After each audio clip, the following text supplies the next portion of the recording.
इस बंगले में विदा होकर आए हुए मुझे तकरीबन 1 महीना हो चुका था, लेकिन एक पल के लिए भी मेरा यहाँ पर दिल नहीं लग रहा था। मुझे यहाँ पर आज भी अपनापन महसूस नहीं होता था। और वैसे भी इसके साथ मेरी शादी हुई थी, उसके साथ भी मेरा दिल नहीं लगा था, क्योंकि मैं एक 21 साल की भरपूर जवान लड़की थी, जबकि वो दिखने में तो 30 साल का मर्द था, लेकिन मानसिक तौर पर कोई 10 साल का बच्चा था। यही वजह थी कि मैं इस बंगले में अपने दिल लगाने में बिल्कुल नाकाम थी। शादी को लेकर हर लड़की के बहुत सारे सपने होते हैं, मेरे भी थे। मैंने हमेशा से एक अच्छे हमसफर का सपना देखा था, जो मुझे खुश रखता, लेकिन मेरी किस्मत में एक ऐसा मर्द लिख दिया गया, जो कि शारीरिक तौर पर तो जवान था, लेकिन मानसिक तौर पर वो एक ऐसा बच्चा था, जो छोटी छोटी बातों पर खुश हो जाता और उसके पास खेल कूद करने के अलावा जिंदगी में और कुछ भी काम नहीं था। मैं अपनी किस्मत को कोसती रह जाती और तकदीर से शिकायतें करती। पहले भी मेरी जिंदगी में कौन सा ऐसा कोई सुख था, जो भगवान ने मेरी जिंदगी में ये इतना बड़ा हमेशा के लिए दुख दे दिया था। मैं हर वक्त उदास और परेशान रहती, क्योंकि शादी से पहले तक तो मुझे इस सब के बारे में कुछ भी पता नहीं था। लेकिन शादी की रात ही जब ये हकीकत मुझ पर खुली, तो उस दिन तो जैसे ऐसा लगा कि मैं मर ही गई हूँ। मैं अब अपने इस जवान शरीर की लाश को घसीट कर घूमती फिरती रहती हूँ। इस वक्त भी मैं कुछ ऐसा ही कर रही थी।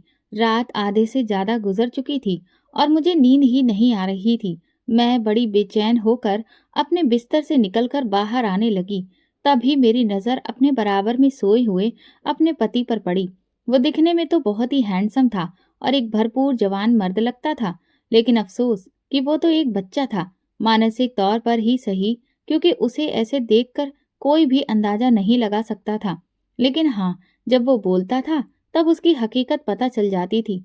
इस वक्त वो सोया हुआ बहुत ही मासूम लग रहा था। अगर मैं आम हालात में उससे मिली होती तो उसे देखते ही उस पर फिदा हो जाती, लेकिन मैं उसकी हकीकत जानती थी। इसीलिए अपने दिल में दुख को महसूस करते हुए मैं कमरे से बाहर आ गई थी। बाहर लाजो ने मेरा स्वागत किया था। हालांकि मैं शॉल लेकर आई थी, लेकिन इस वक्त ठंड काफी ज्यादा बढ़ चुकी थी। मैंने उस शॉल को अपने चारों ओर अच्छी तरह से लपेटा और फिर मैं बाहर लॉन में निकल आई। इस वक्त मेरे अंदर इतनी आग भड़क रही थी कि मुझे लॉन में आकर वॉक करते हुए बहुत सुकून महसूस हो रहा था। और मैं रात के इस पहर अंधेरे में लॉन में टहलते हुए अपनी जिंदगी के बारे में सोच रही थी। लेकिन मैं नहीं जानती थी कि मैं बाहर आकर अपने लिए एक बहुत बड़ी मुसीबत को दावत दे दी है। मैं नहीं जानती थी कि इस वक्त मैं किसी की नज़रों में चढ़ी हुई हूँ, क्योंकि मैं तो अपनी ही उलझन में डूबी हुई थी और खुद पर ही जैसे तरस खाए जा रही थी। मुझे वॉक करते हुए अभी कुछ ही देर गुजरी थी कि अचानक मुझे अपने पास किसी की मौजूदगी का एहसास हुआ। जब मैंने सर उठाकर देखा तो वो बंगले का नौकर कुमार था, जो बंगले में बाहर के कामों के लिए रखा गया था। इस वक्त उसे अपने सामने देखकर मुझे बिल्कुल भी अच्छा नहीं लगा था। मैंने उससे कहा, कुमार, तुम इस वक्त यहाँ पर क्या कर रहे हो? कुमार भी एक जवान आदमी था, तकरीबन 40 साल की उम्र का होगा। उसकी शादी हो चुकी थी और बीवी बच्चे गांव में ही रहते थे। इस वक्त उसे अपने सामने देखकर मुझे गुस्सा आ रहा था। तभी मैंने गुस्से भरी नजरों से उसे देखते हुए कहा तो कहने लगा, मेम साहब, आपको यहाँ पर देखा तो परेशानी से चला आया कि शायद आपको किसी चीज की जरूरत हो, इसीलिए पूछ बैठा। आपको कुछ चाहिए तो नहीं है? अगर जरूरत हो तो बता दीजिए। कुमार ने कहते हुए मेरी तरफ देखा तो मुझे बिल्कुल भी बर्दाश्त नहीं हुआ। मैं इनकार में अपना सिर हिला दिया और कहा कि नहीं, मुझे किसी भी चीज की जरूरत नहीं है, तुम जाओ यहाँ से। मैं कुछ देर यहाँ अकेले रहना चाहती हूँ। मैं बड़ी ही संजीदगी से कुमार की तरफ मुखातिब होते हुए कहा। मेरे कहने के बावजूद भी वो वहां से नहीं हिला और मेरी तरफ लगातार देखता रहा। अब मुझे ये बात बिल्कुल नागवार गुजर रही थी और एक अजीब सी उलझन महसूस हो रही थी। कुमार का इस तरह से मुझे देखना बिल्कुल भी अच्छा नहीं लग रहा था। तभी अपनी नागवारी को दबाते हुए मैं अंदर की तरफ कदम बढ़ा दिए। लेकिन मैं नहीं जानती थी कि कुमार के दिल में तो पाप आ चुका है और इस वक्त वो इस पाप के आसार में है। वो तुरंत ही मेरे पीछे पीछे आ रहा था। मैंने तेज तेज कदम उठाने शुरू कर दिए। हालांकि मैं उसे डांट चुकी थी और अपने पीछे आने से मना भी कर चुकी थी, लेकिन वो बिल्कुल भी बाज नहीं आया। जैसे ही मैं बंगले के अंदरूनी हिस्से की तरफ मुड़ने लगी, उसने एकदम जोर से मेरा बाजू थाम लिया और अपने दूसरे हाथ से मेरे मुंह को दबाया था, ताकि मेरी जरा सी भी आवाज ना निकल सके। मैं दबी दबी आवाज के साथ चीखने लगी थी, लेकिन मेरी चीख तेज नहीं हो सकी थी। कुमार का मजबूत हाथ मेरे मुंह पर जमा हुआ था और मैं एक नाजुक सी लड़की थी, जबकि वो एक भरपूर जवान हट्टा कट्टा मर्द था। कुमार मुझे घसीटते हुए एक तरफ को लेकर जा रहा था, जबकि मैं इधर अपने आप को उससे छुड़ाने की कोशिश कर रही थी, लेकिन छोड़ नहीं पा रही थी। तभी खींचातानी में मेरा हाथ लगने से एक फ्लावर पॉट नीचे गिर गया और रात के सन्नाटे में उसकी आवाज दूर तक फैल गई। कुमार थोड़ा सा बौखला तो गया, लेकिन वो जानता था कि इस वक्त बंगले में कोई भी नहीं है सिवाय मेरे पति के, जिसे ये तक नहीं पता कि मैं उसकी पत्नी हूँ। और वैसे भी इस वक्त तो वो कमरे में आराम कर रहा था। उसे तो मालूम ही नहीं था कि मैं बाहर टहलने के लिए निकली हूँ। मुझे इस वक्त अपनी इज्जत खतरे में नजर आ रही थी। कुमार के ऊपर शैतान सवार हो चुका था और अब वो हर मुमकिन तौर पर अपनी ख्वाहिश को पूरा कर लेना चाहता था। इसी वजह से वो मुझे खींचता हुआ अपने क्वार्टर की तरफ लेकर जा रहा था कि तभी अचानक वो हो गया जिसका एहसास मुझे सपनों में दूर दूर तक नहीं हो सकता था। न जाने किस तरह से सामने से मेरा पति आ गया और उसने एकदम आते ही एक जोरदार घूंसा कुमार के मुंह पर दे मारा, जो पहले ही उसे सामने से आता देखकर परेशान हो चुका था। लेकिन फिर भी उसने मुझे नहीं छोड़ा था, क्योंकि वो जानता था कि मेरा पति एक कमजोर मर्द है। लेकिन कुमार को घूंसा मारने के बाद अपने पति के मुंह से निकलने वाले शब्दों ने मुझे तो अपनी जगह पर जमा कर रख दिया था। जब वो ये कह रहा था, कुमार, तुम्हारी हिम्मत कैसे हुई कि तुम रणवीर ठाकुर की बीवी को हाथ लगाओ? तुम्हारी इतनी जरूरत हुई कैसे? मैं तुम्हारे हाथों को तोड़ के रख दूंगा। तुम अभी मुझे जानते नहीं हो। रणवीर ठाकुर के ख्वाब से तुम वाकिफ नहीं हो। ये कहते हुए मेरे पति ने कुमार को मारना शुरू कर दिया और वो उसे बहुत बुरी तरीके से पीट रहा था, जबकि अपने पति के मुंह से निकलने वाले शब्द मेरे दिल पर किसी ठंडी फुहार के जैसे पड़ रहे थे।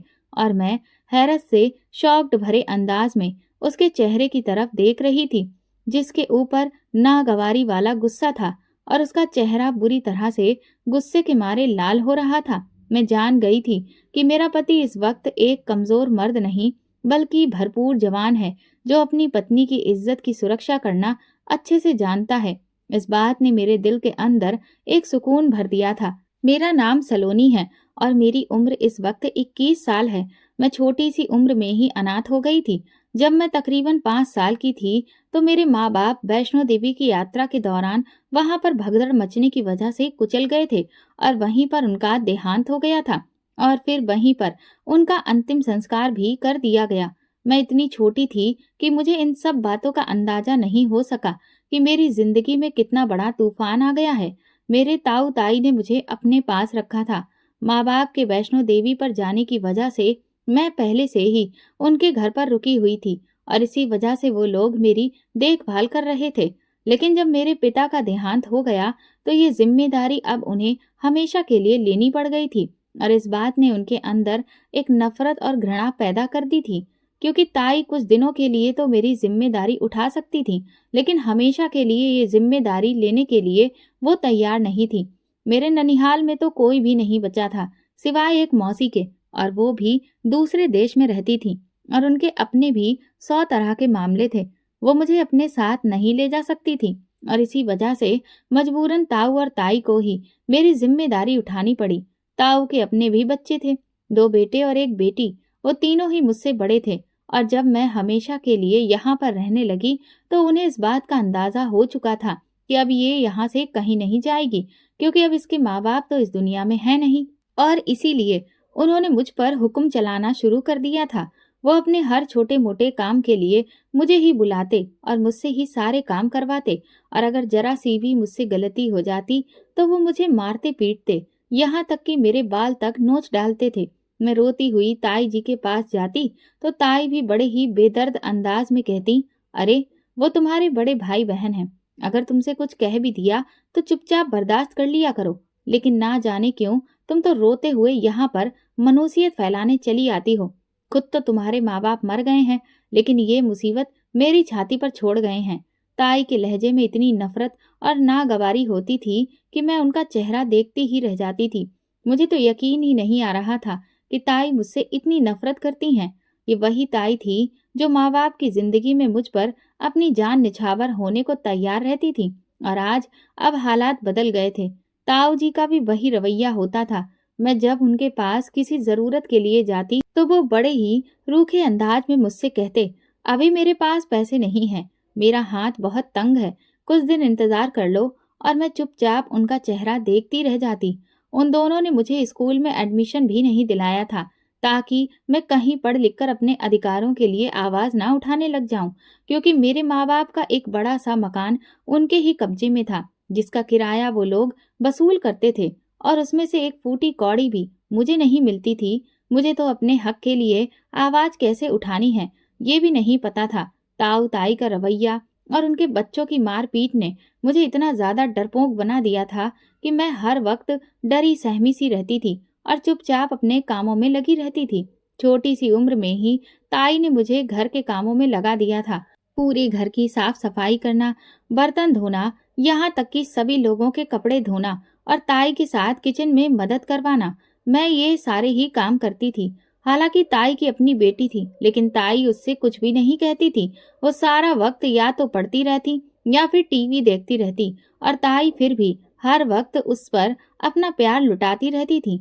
मैं जब भी ताई को इस तरह से उसके साथ मोहब्बत जताते हुए देखती तो मेरे दिल में हुक सी उठती थी और मुझे अपने माँ-बाप याद आते थे, जो भगवान को प्यारे हो गए। मेरे लिए ये वक्त बहुत मुश्किल था और इस मुश्किल वक्त से गुजरते हुए मैं जवान हो गई। ताई के दोनों बेटों की शादी हो चुकी थी। उनमें से एक बेटा इटली चला गया, जबकि ताई अपनी बेटी के लिए आजकल रिश्ता देख रही थी और मुझे पूरी उम्मीद थी कि जल्दी ही उसकी भी बात तय हो जाएगी। यूं तो हम इस गांव में रहते थे, लेकिन यहाँ के अच्छे और अमीर घरों में हमारी गिनती होती थी, क्योंकि हमारे पास काफी सारी जमीनें थीं और एक साफ सुथरा पक्का घर भी था। जबकि ताऊ ताई के बच्चों ने कई बार शहर जाने की जिद लगाई थी, लेकिन जाने क्या ऐसी बात थी कि ताऊ अपने बच्चों की हर बात मानने के बावजूद ये बात नहीं मानते थे और उन्हें साफ इनकार कर देते थे। वो यही कहते थे कि मैं ये गांव छोड़कर नहीं जा सकता, मुझे इस गांव से बहुत लगाव है, इसी वजह से हम ये गांव छोड़कर कहीं नहीं जाएंगे। यूं तो मैं भी इस गांव से लगाव रखती थी, लेकिन माँ बाप के मरने के बाद जैसे मेरा सब कुछ खत्म हो गया था। मेरे अंदर से हर एहसास खत्म हो गए थे। ताऊ ताई के रवैये ने मेरे अंदर बची कुची जिंदगी की ख्वाहिश को भी खत्म कर दिया था। उनकी नफरत ने मेरे अंदर की शरारत और बचपन को मार दिया था। यही वजह थी कि मैं चुपचाप अपने काम करती रहती थी और ताऊ ताई की डांट खाती रहती थी। घर के सारे काम अब मेरे ही कंधों पर थे। ताऊ की बेटी की शादी तय हो गई थी और ताई आजकल उसकी तैयारी में लगी हुई थी। मुझे तो ना वो कभी बाजार लेकर गई थी और ना ही कभी नए कपड़े दिलवाए थे। हमेशा वो अपने कपड़े ठीक करवा कर मुझे दे देती थी या फिर अपनी बेटी के उतरे हुए कपड़े मुझे पहनने को देती। इसलिए मुझे उनसे कोई भी उम्मीद नहीं थी कि वो मेरे लिए क्या खास तैयारी करते हैं। शादी बहुत धूमधाम से हुई थी। ताई के अरमानों के हिसाब से उन्होंने अपनी बेटी को हर चीज दी थी और मैं बड़े ही रश्क और हैरत से ये सब कुछ देख रही थी। मेरे लिए ताऊ और ताई के पास एक फूटी कौड़ी भी नहीं होती थी और अपनी बेटी के लिए उन्होंने इतना शानदार दहेज तैयार किया था कि सब देखते रह गए थे। अब घर में सिर्फ मैं और ताई होते थे, क्योंकि ताऊ का दूसरा बेटा भी शहर में जाकर घर वसा चुका था। उसकी वहां पर नौकरी लग गई थी और अब वो रोजाना गांव से आना जाना नहीं कर सकता था। इसी वजह से वो अपनी पत्नी को लेकर वहां चला गया। अब सारे घर की जिम्मेदारी मुझ पर थी और ताऊ ताई की जिम्मेदारी भी मुझे ही उठानी थी। मैं चुपचाप अपनी जिंदगी के दिन गुजार रही थी कि एक दिन जब अचानक ताऊ घर आए और ताई से कहने लगे, मुझे तुमसे बहुत ही जरूरी बात करनी है, कमरे में आओ। ताऊ के लहजे में छुपी हुई खुशी को मैं महसूस कर रही थी, लेकिन मुझे अंदाजा नहीं था कि बात क्या है। तभी ताई भी उनके पीछे पीछे चली गई। मुझे क्योंकि वैसे भी उनकी बातों में कोई दिलचस्पी नहीं थी, इसलिए मैंने सुनने की भी कोशिश नहीं की। कुछ देर बाद जब ताई कमरे से बाहर निकली तो उनका चेहरा खुशी से चमक रहा था, लेकिन मैंने कोई ध्यान नहीं दिया। मुझे यही लगा कि हो सकता है ताऊ को कोई मुनाफा हुआ हो या फिर कोई और खुशी की बात हो, खुद ही पता चल जाएगा। इसलिए मैंने भी ज्यादा कुरेदा नहीं। अभी 2 ही दिन गुजरे थे जब गांव के जमींदार घराने से एक बूढ़ी अम्मा और 2 नौकर आए। उन्हें यूं अचानक अपने घर में देखकर मैं हैरान रह गई। ताई ने उनकी खूब आव भगत की और बिल्कुल उनके आगे बिछ गईं। फिर बाद में पता चला कि वो मेरे लिए अपने बेटे का रिश्ता लेकर आई थी और ताऊ और ताई ने इस रिश्ते को मंजूर कर लिया था। मैं बहुत हैरान हुई कि एक जमींदार घराने का रिश्ता मेरे लिए कैसे आ सकता है। मैं तो एक कम हैसियत की लड़की हूँ, जिसके पास ना तो माँ बाप की दौलत है और ना ही दहेज के लिए कोई संपत्ति, और ना मैं पढ़ी लिखी हूँ और ना ही इतनी ज्यादा खूबसूरत हूँ कि कोई मेरे लिए छोटे से घर में आ सके। लेकिन ताऊ और ताई इस रिश्ते से बहुत खुश थे। ताऊ मुझसे कहने लगे, बेटा समझो तुम्हारी तो लॉटरी लग गई है। इतने बड़े जमींदार घराने से तुम्हारे लिए रिश्ता आया है। उस लड़के का कई शहरों में अपना कारोबार है, उसकी बहुत सारी जमीनें हैं, बाग हैं। वो तुम्हें बहुत खुश रखेगा। तुम वहां पर हमेशा ऐश करती रहोगी। ताऊ ने मुझे इस रिश्ते की बहुत खूबियां बताई और मैं चुपचाप सुनती रही। कौन सा मेरे इनकार करने से रिश्ता टूट जाना था, और वैसे भी मैं इनकार करती तो किसके दम पर। ताऊ ने तो मेरी मर्जी एक बार भी नहीं पूछी थी, बल्कि उन्होंने तो अपना फैसला मुझ पर थोप दिया था। और मेरे लिए कौन सा रिश्तों की लाइन लगी हुई थी। इसी वजह से मैंने चुपचाप अपना सर झुका दिया। रिश्ता तय होने के बाद 1 हफ्ते के बाद ही सादगी से हमारी शादी कर दी गई, क्योंकि रिसेप्शन बहुत धूमधाम से होना था। तभी शादी के बाद मेरी सास ने एक फाइल मेरे ताऊ की तरफ बढ़ाई और कहने लगी, भाई साहब, ये जमीन के कागजात हैं, तो शादी के बदले में आपको देने का वादा किया था। एक बार देख लीजिए। ये बात सुनकर मैं एकदम झटके से अपना सर उठाया और ताऊ की तरफ बेयकीनी भरी निगाहों से देखने लगी, जबकि ताऊ और ताई के चेहरे इस वक्त खुशी से दमक रहे थे, जैसे कि उनके हाथ में कोई बहुत बड़ा खजाना लग गया हो।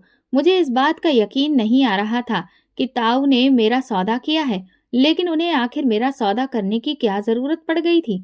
तभी मेरी निगाह अपने साथ बैठे हुए दूल्हे पर पड़ी, जो कि बच्चे की तरह तालियां पीट रहा था। उसके चेहरे पर बच्चों के जैसी खुशी छाई हुई थी और वो इस वक्त अपनी ही शादी में बैठा ऐसे तालियां पीट रहा था जैसे किसी और की शादी में आया हो। मेरे दिल को तो एक गहरा झटका लगा था। ऐसा लगा जैसे कुछ बहुत गलत हो गया है, लेकिन मैं समझ नहीं पा रही थी कि ये क्या हुआ। मेरे दूल्हे में ऐसी कौन सी कमी है जो मेरे ताऊ को मेरा सौदा करना पड़ा और मेरी सास ने मेरे इस रिश्ते के बदले उन्हें जमीन दी। ये बात मेरे दिल में चुभ कर रह गई थी। मैं, जो कि पहले अपनी शादी पर थोड़ी बहुत खुश थी, अब मेरे अंदर सन्नाटा पैदा हो गया था। मुझे तो लग रहा था जैसे ये रिश्ता नहीं, बल्कि एक ऐसा सौदा हुआ है जिसमें सरासर मुझे ही घाटा है। और इस घाटे के बारे में मुझे शादी की रात ही मालूम हो गया था, जब मेरा दूल्हा बच्चों के जैसे खुशी से मेरे पास आया और कहने लगा, तुम मेरी दुल्हन हो ना, तुम मेरी दुल्हन हो। खुशी से चहकते हुए लहजे में वो कह रहा था और बार बार तालियां पीट रहा था और मुझे बच्चों के जैसे हंसते हुए देख रहा था। वो कभी मेरे कपड़ों को देखता, कभी मेरे जेवरों को हाथ लगाकर देखता, कभी मेहंदी के लगे हाथों को पकड़कर देखता। मैं तो शॉक्ड रह गई थी। मुझे यकीन नहीं आ रहा था कि ये बच्चों जैसी मानसिक स्थिति वाला जवान मर्द अब मेरा दूल्हा है। मुझे ताऊ और ताई पर बहुत अफसोस हुआ था। मेरा दिल इस वक्त गहरे दुख में डूबा था और आंखें आंसुओं से भर गई थी। उन्होंने एक बार भी अपने अनाथ भतीजी के लिए नहीं सोचा, पर एक ऐसे शख्स से मुझे ब्याह दिया जो मानसिक तौर पर एक बच्चा था और जिसके अंदर सोचने समझने की क्षमता नहीं थी। मैं आंखों में आंसू लिए चुपचाप उसे देख रही थी, जिसे जरा भी इस बात का अंदाजा नहीं था कि हमारी शादी हो चुकी है और अब हम पति पत्नी हैं और हमारा रिश्ता क्या है और इस रिश्ते की क्या क्या जिम्मेदारियां हैं।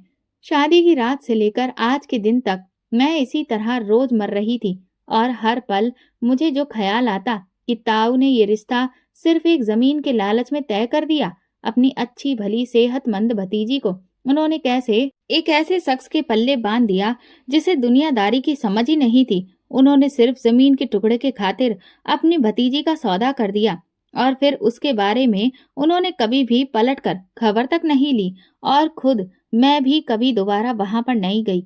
इस बंगले में मुझे ब्याह कर आए हुए 1 महीना हुआ था और आजकल मेरी सास शहर में किसी काम की वजह से गई हुई थी। उन्हें वहां पर कुछ दिन लग जाने थे, जबकि मेरे पति के दोनों भाई की भी उनके साथ ही थे। मैं ज्यादा कुछ जानकारी उनसे नहीं ली थी, क्योंकि मैं उनसे कम बातचीत करती थी। मेरे अपने दुख मुझे कुछ भी कहने का मौका ही नहीं देते थे। आजकल क्योंकि बंगले में कोई भी नहीं था, बस मेरे और मेरे पति के अलावा कुछ नौकर ही थे जो कि यहाँ की देखभाल पर लगे थे। बंगले में बिल्कुल सन्नाटा रहता था। मैं आजकल काफी सुकून महसूस कर रही थी। रात के इस पहर जब मेरा दिल घबराया तो मैं कमरे से बाहर आ गई। न जाने मुझे वहां बैठे बैठे क्या हो जाता। इस वक्त भी दिल घबराने लगा तो मैं लॉन में वॉक कर रही थी। मुझे बिल्कुल अंदाजा नहीं था कि कुमार की नीयत इस तरह से खराब हो जाएगी। मैं सोच भी नहीं सकती थी कि वो मेरे ऊपर इस तरह से नजर रखेगा और फिर मेरी इज्जत पर हमला करने की कोशिश करेगा। लेकिन फिर मेरा रखवाला मेरा पति बनकर आया और उसने जिस तरह से कुमार को मारा और कहा कि तुम्हारी हिम्मत कैसे हुई मेरी पत्नी के साथ इस तरह की हरकत करने की। क्या तुम जानते नहीं कि वो रणवीर ठाकुर की बीवी है, उसकी इज्जत है, और तुम मेरी इज्जत पर हाथ डाल रहे हो। मेरा पति उसे मार पीट रहा था और मैं पत्थर की बनकर उसे देख रही थी। वो बिल्कुल एक भरपूर मर्द की तरह लग रहा था, जैसा एक मर्द अपनी औरत के लिए होना चाहिए। मेरे पति ने कुमार का मार मार कर हाल बिगाड़ दिया था। कुमार ने तो कभी सपने में भी नहीं सोचा था कि उसके इरादे इस तरह से खाक में मिल जाएंगे। वो बार बार मेरे पति से माफी मांग रहा था। मालिक, मुझे माफ कर दो, मैं ऐसा नहीं करना चाहता था। मेरे ऊपर शैतान सवार हो गया था। वो बार बार यही बातें दोहरा रहा था, लेकिन कुमार की आवाज मेरे कानों में नहीं पड़ रही थी। मैं तो सिर्फ अपने पति की आवाज सुन रही थी, जो कि एक बहुत ही रौबीला और दमदार आवाज थी। तब जाकर मुझे अंदाजा हुआ था कि रणवीर ठाकुर से बढ़कर मेरा कोई भी रखवाला नहीं हो सकता। रणवीर ने कुमार को मार मार कर अधमरा कर दिया और फिर गार्डों को हुक्म दिया कि इसे इसके कमरे में ले जाकर बंद कर दो। इसका हिसाब सुबह होगा। गार्ड उसे उठाकर ले गए थे, जबकि अब वो गुस्से से मेरी तरफ बढ़ा और कहने लगा, क्या तुम्हें अपने कमरे में चैन नहीं आता? आधी रात के वक्त तुम यहाँ बाहर क्या कर रही थी? क्या तुम्हें जरा भी अंदाजा है इस बंगले में जवान मर्द नौकर हैं, फिर भी तुम इस तरह से आजाद कैसे घूम सकती हो? रणवीर ठाकुर का बदला हुआ लहजा और अंदाज मुझे हैरत में डाल रहा था। उसकी डांट भी मुझे इस वक्त उसका प्यार महसूस हो रही थी। तभी मैं दौड़कर उसके गले से लग गई और जोर जोर से रोने लगी थी। ऐसा लग रहा था जैसे कई दिनों का बांध अब टूट गया हो और मेरे आंसुओं को रास्ता मिल गया हो। रणवीर ने एकदम से मुझे अपने गले लगे देखा तो जैसे उसका गुस्सा भी ठंडा हो गया। उसने भी मुझे अपने बाजुओं के हिसार में लिया और धीरे धीरे मुझे थपकने लगा और इसी तरह अपने साथ लगाए हुए वो मुझे कमरे तक ले आया। रणवीर को भी शायद अपने अचानक इस तरह के बर्ताव ने परेशान कर दिया था। कुछ देर मेरे रो लेने के बाद मैंने उससे कहा, आप अगर मानसिक तौर पर बिल्कुल ठीक हैं तो फिर आपने ये नाटक क्यों किया? आपने क्यों मेरे सामने एक बच्चा होने का ढोंग रचाया? मैंने जब उनसे पूछा तो एक गहरी सांस भरकर रह गए। कहने लगे, तुम नहीं समझोगी। यहाँ पर मुझे ये ढोंग कई सालों से रचाना पड़ रहा है और इसके पीछे बहुत सारी वजह है। रणवीर ने जब ये बात कही तो मैंने हैरानी से उनकी तरफ देखा। आखिर ऐसी क्या बात थी जो वो मुझसे भी छुपा रहे थे और जिसकी वजह से रणवीर को इतना बड़ा खेल खेलना पड़ा? तभी कुछ देर के बाद रणवीर ने कहा कि दरअसल बात यह है कि मैं मानसिक तौर पर बिल्कुल ठीक हूँ और एक भरपूर जवान मर्द हूँ। मैं तो अपना नाटक जारी रखना चाहता था, लेकिन आज तुम्हारे साथ ये जो हादसा हुआ उसकी वजह से मेरे राज से पर्दा उठ गया। मैंने उनका हाथ पकड़कर पूछा, आप आखिर ऐसा क्यों कर रहे थे? जब आप बिल्कुल ठीक हैं तो फिर आखिर ऐसी क्या नौबत आ गई? क्या आपको ये सब करना पड़ा? मेरी बेसब्री देखकर रणवीर बोले, दरअसल बात यह है कि मेरे पिता ने 2 शादियां की थी। पहले मेरी माँ से, उनसे सिर्फ मैं पैदा हुआ, मेरा कोई भाई बहन नहीं था। जबकि जब मैं थोड़ा सा बड़ा हुआ तो मेरे पिता ने दूसरी शादी की और उनसे उन्हें 2 बच्चे हुए। वो उन्हें बंगले में ले आए थे क्योंकि तब तक मेरी माँ का देहांत हो चुका था। इसी वजह से उन्हें दूसरी शादी करने का मौका मिल गया था। यहाँ आने के बाद में वैसे तो मैं उनसे खुश नहीं था, लेकिन मैं कुछ भी कह नहीं सकता था और ना ही कोई ऐतराज जता सकता था। मेरे पिता ने उन्हें बंगले में वही दर्जा दिया जो कि हमारे घर की औरतों को दिया जाता है। कुछ समय तो इसी तरह से गुजर गया, लेकिन एक दिन अचानक मैंने अपनी सौतेली माँ और उनके दोनों बेटों की बातें सुनी, तो वो सब सुनकर मेरे कदमों तले से जमीन निकल गई थी। वो मेरी हत्या के इरादे बना रहे थे और उसे एक एक्सीडेंट का रूप देकर मेरी जान लेना चाहते थे, ताकि ये बंगला, पुरानी हवेली, इसके अलावा सारा कारोबार और मेरी जमीनों पर कब्जा किया जा सके। क्योंकि इस सब का असली बारिश तो मैं था और इत्तेफाक से मैंने उनकी ये सारी बातें सुन ली थीं। उस दिन के बाद से मुझे उनसे डर महसूस होने लगा, पर मैं हर वक्त ये सोचता रहता कि किस तरह से इस खतरे को अपने सर से टालूं। तभी अचानक एक दिन शहर से आते हुए मेरी कार का एक्सीडेंट हो गया। भगवान की दुआ से मैं उस एक्सीडेंट में बच तो गया, लेकिन मैं ये जानता था कि ये किसने करवाया था, पर मेरे पास कोई सबूत नहीं था। इस वजह से मेरे पिता बहुत परेशान रहने लगे थे। लेकिन इस हादसे का मुझे ये फायदा जरूर हुआ कि मैंने अपनी याददाश्त चले जाने का नाटक किया और इस चीज का ड्रामा रचाया कि मेरे दिमाग पर गहरी चोट लगी है, जिसकी वजह से मैं मानसिक तौर पर कई साल पीछे चला गया हूँ और अब मैं एक बच्चे के अलावा और कुछ भी नहीं हूँ। इस सिलसिले में मुझे डॉक्टर को पैसे खिलाने पड़े थे और वो मैंने उसे खिला दिए। डॉक्टर ने ही मेरी रिपोर्ट तैयार करके दी थी। जब ये रिपोर्ट सबके सामने आई तो मेरी सौतेली माँ और दोनों भाइयों को इस बात से कोई मतलब नहीं था, क्योंकि उनका तो रास्ता साफ हो गया था। वो ये समझ रहे थे कि अब उन्हें मुझसे कोई खतरा नहीं। इस वजह से उन्होंने दोबारा मेरी जान लेने की कोशिश नहीं की और फिर धीरे धीरे जमीन, कारोबार और जायदाद में दिलचस्पी लेने लगे। मेरे पिता को मेरी मानसिक स्थिति खराब होने की वजह से बहुत गहरा सदमा लगा था और वो अक्सर बीमार रहने लगे।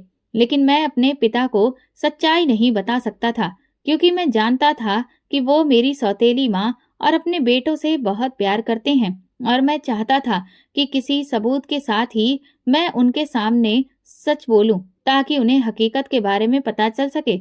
लेकिन इस बात की नौबत ही नहीं आई और अचानक एक रात मेरे पिता को दिल का दौरा पड़ने की वजह से उनकी मौत हो गई। उसके बाद तो मुझे अब और ज्यादा सतर्क रहना था, क्योंकि पिताजी के देहांत हो गया था और अब उन लोगों के लिए मैदान बिल्कुल साफ था। इसलिए मैंने अपनी इस हालत को जारी रखा और किसी के सामने इस बात को जाहिर नहीं किया कि मैं बिल्कुल ठीक हूँ, क्योंकि मैं जानता था कि अगर मैंने ये जाहिर कर दिया तो फिर मेरी सौतेली माँ और भाई मेरी जान के दुश्मन बन जाएंगे और मैं जब तक किसी ऐसे नतीजे पर नहीं पहुंच जाता जिसमें ना तो मेरी जान को खतरा हो और ना ही जायदाद में से मेरे हिस्से को, तो इस वजह से मैंने अपनी हालत को छुपाए रखा। मेरी सौतेली माँ ने न जाने किस तरह से मेरी शादी तुमसे कर दी। हालांकि मैं ये शादी नहीं करना चाहता था, लेकिन फिर मैंने इस वजह से इनकार नहीं किया कि कहीं उन लोगों को मुझ पर शक ना हो जाए कि मैं मानसिक तौर पर ठीक हूँ। इसीलिए उनकी बात मान ली और तुमसे शादी कर ली। मैं जानता था कि तुम्हें इस बात का बहुत दुख है कि मेरी मानसिक हालत खराब है, और ये भी मुझे पता था कि ये बात तुमसे छुपाई गई है। मेरी सौतेली माँ ने एक जमीन का टुकड़ा तुम्हारे ताऊ को देकर ये शादी करवाई थी, क्योंकि वो तो ये दुनिया वालों के सामने एक अच्छी माँ बनकर दिखाना चाहती थी। और दूसरी बात ये कि वो इस चक्कर में मुझे उलझा कर रखना चाहती थी कि मैं ज्यादा जमीन और कारोबार के बारे में ना सोच सकूं। इसी वजह से वो आजकल काफी निश्चिंत है और शहर गई हुई है, क्योंकि मैं जानता हूँ कि वहां जाने का उनका मकसद भी यही है कि वो जायदाद के कागज तैयार करवा लें और सारी जायदाद अपने बेटों के नाम पर करवा दें। लेकिन क्योंकि वकील मेरे पिता का है और उसे इन सारे मामलों के बारे में जानकारी है, उसके पास मेरे पिता की वसीयत भी है और इसके अलावा वो मेरी सच्चाई के बारे में भी जानता है। इसलिए उसने अभी तक उन्हें बहाने देकर फंसा कर रखा है और वो तरह तरह के कानूनी पेंच उनके सामने बयान कर देता है और उन्हें उलझा देता है। जैसे ही ये मामला हल हो जाएगा तो मैं अपनी असलियत सबके सामने जाहिर कर दूंगा। तब तक के लिए तुम्हें मेरा साथ देना होगा और चुप रहना होगा। रणवीर ठाकुर ने जब मुझे सारी हकीकत बताई तो मैं हैरान रह गई। मैं सोच भी नहीं सकती थी कि वो ये ढोंग सिर्फ अपने घर वालों की वजह से कर रहा है। मुझे तो ये भी नहीं पता था कि उसकी सौतेली माँ भी है। मेरे लिए तो ये सारी बातें किसी बहुत बड़े राज से कम नहीं थी। लेकिन एक बात की खुशी थी कि मेरा पति बिल्कुल ठीक था और अब मुझे उससे वो प्यार भी मिल सकता था जिसकी मैं हकदार थी। उसे भी अपनी इज्जत का बखूबी एहसास था। फिर वो रात मेरी जिंदगी की सबसे हसीन रात बन गई, क्योंकि रणवीर ने अपनी सारी मोहब्बत मुझ पर न्यौछावर कर दी। उसने मुझे अपनी मोहब्बत का यकीन दिलाकर वादा किया कि वो कभी भी मुझे नहीं छोड़ेंगे और मेरे लिए बस इतना ही काफी था। उस रात की सुबह बहुत चमकीली और रोशनी से भरी थी। मैं बहुत खुश थी। यही वजह थी कि जब रणवीर की सौतेली माँ वापस लौट कर आई तो उन्हें मेरे बदले हुए तौर तरीके को देखकर ये महसूस हुआ कि कुछ तो बात है। मेरे चेहरे पर छाया हुआ सुकून और आंखों की खुशी उनकी नजरों से छुपी नहीं रह सकी। वो कहने लगी, अरे बहू, तुम तो बहुत खुश दिखाई दे रही हो, क्या बात है? क्या मेरे पीछे तुम्हें कोई बहुत बड़ा खजाना हाथ लग गया है?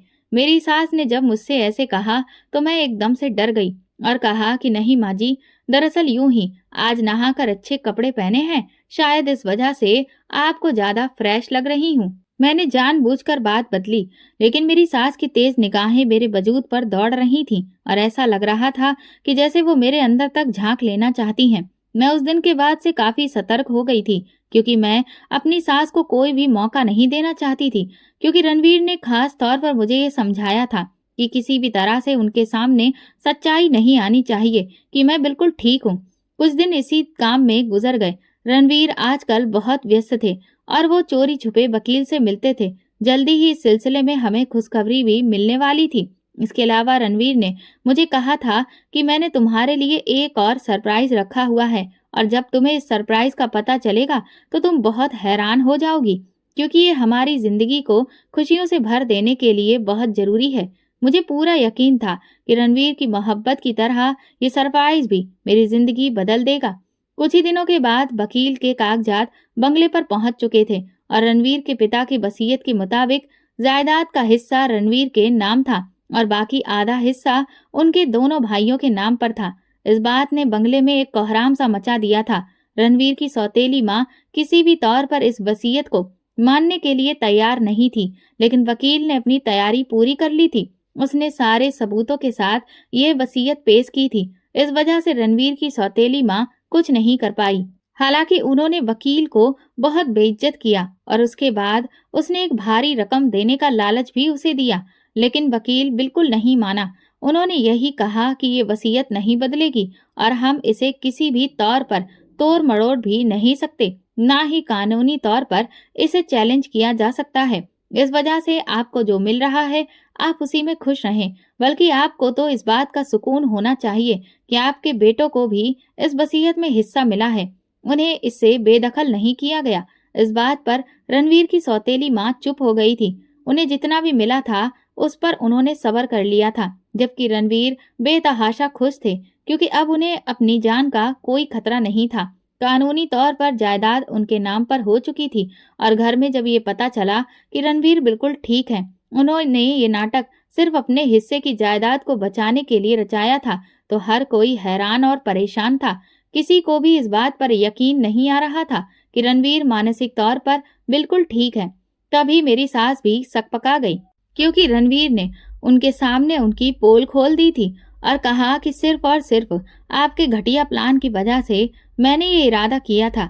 अगर आप मुझे जान से मारने का इरादा बना सकती हैं तो मुझे ऐसा कभी भी नहीं करना पड़ता, लेकिन अब क्योंकि जायदाद कानूनी तौर पर बांटी जा चुकी है तो अब मैं यहाँ से जा रहा हूँ। ये बंगला फिलहाल आपके रहने के लिए काफी है और बाद की बाद में देखी जाएगी। मैं अपनी पत्नी को लेकर अमेरिका में शिफ्ट हो रहा हूँ और जब मैं वापस आऊंगा तब तक आप अपने रहने का इंतजाम कर लीजिएगा। रणवीर ने दो टूक अंदाज में जब अपनी सौतेली माँ से ये कहा तो उनकी आंखें हैरानी से फट गई थीं और अमेरिका में शिफ्ट होने का सुनकर मैं भी हैरान रह गई थी, क्योंकि रणवीर ने तो मुझसे ऐसी कोई भी बात नहीं की थी। और अब जब उन्होंने मुझे ये कहा तो मैं समझ गई कि वो इसी सरप्राइज की बात कर रहे थे जो वो मुझे देना चाहते थे। आज हम एयरपोर्ट के लिए निकलने वाले थे। मैं रणवीर के साथ घर से निकलते हुए बहुत खुश थी और सुकून महसूस कर रही थी, क्योंकि मैं समझ गई थी कि अब हमारी जिंदगी की मंजिल में कोई भी रुकावट नहीं आएगी, बल्कि खुशियां ही अब हमारा मुकद्दर बनेगी। गांव से निकलते वक्त रास्ते में जब ताऊ ताई का घर आया तो मैंने रणवीर को 2 मिनट रुकने के लिए कहा, क्योंकि मैं एक बार उन लोगों को ये बताना चाहती थी कि उन्होंने तो मेरा बुरा ही किया था, लेकिन भगवान ने मेरा बुरा नहीं होने दिया और मुझे रणवीर की सूरत में एक ऐसा इनाम दिया जो अब सारी जिंदगी के लिए मुझे ढेर सारा प्यार और मेरा रखवाला बनकर रह गया है। ताऊ ताई के सामने जब मैं गई तो वो मुझे देखकर हैरान रह गए थे। इतनी बड़ी गाड़ी और एक शानदार मर्द मेरा नसीब था, और जब उन्हें ये पता चला कि मैं यहाँ से शिफ्ट होकर अमेरिका जा रही हूँ तो उनकी आंखें खुली की खुली रह गईं। शायद उन्हें इस बात की उम्मीद ही नहीं थी कि मेरे साथ इतना भी अच्छा हो सकता है और मुझे इतनी मोहब्बत भी मिल सकती है। ताऊ ताई की हालत देखकर मुझे अफसोस हुआ था, क्योंकि वो इस वक्त बहुत बुरे हालातों में थे। उन्हें देखकर लग ही नहीं रहा था कि ये वही ताऊ ताई हैं। शायद उन्होंने जो कुछ भी मेरे साथ किया था, उसके बदले में भगवान ने उन्हें इस दुनिया में ही उसके किए की सजा दे दी थी, क्योंकि उनके घर पर बिल्कुल सन्नाटा पसरा था। ऐसा लग रहा था कि जैसे कि इस घर में कोई रहता ही नहीं है। मुझे अफसोस तो हुआ था, क्योंकि मैंने अपना सारा बचपन इसी घर में गुजारा था, लेकिन अब एक नई जिंदगी मेरा इंतजार कर रही थी, जिसमें मेरे लिए खुशियां और मोहब्बत थी, और मैं खुशी खुशी उस जिंदगी की तरफ अपने कदम बढ़ा चुकी थी। गाड़ी में वापस बैठते हुए मैंने एक अफसोस भरी नजर उस घर पर डाली और अपने आंसुओं को अंदर ही छुपा लिया। मैं रणवीर के साथ एक नई मंजिल की तरफ रवाना हो चुकी थी और अपनी सारी बुरी यादों को पीछे छोड़ चुकी थी। दोस्तों, अगर आपको हमारी कहानी पसंद आई है तो कमेंट करके ज़रूर बताएं और वीडियो को लाइक करके ज़्यादा से ज़्यादा शेयर करें। चैनल पर नए हैं तो सब्सक्राइब करें और हाँ, नोटिफिकेशन बेल को ज़रूर दबाएं ताकि अगली अपडेट सबसे पहले आपको मिले। धन्यवाद।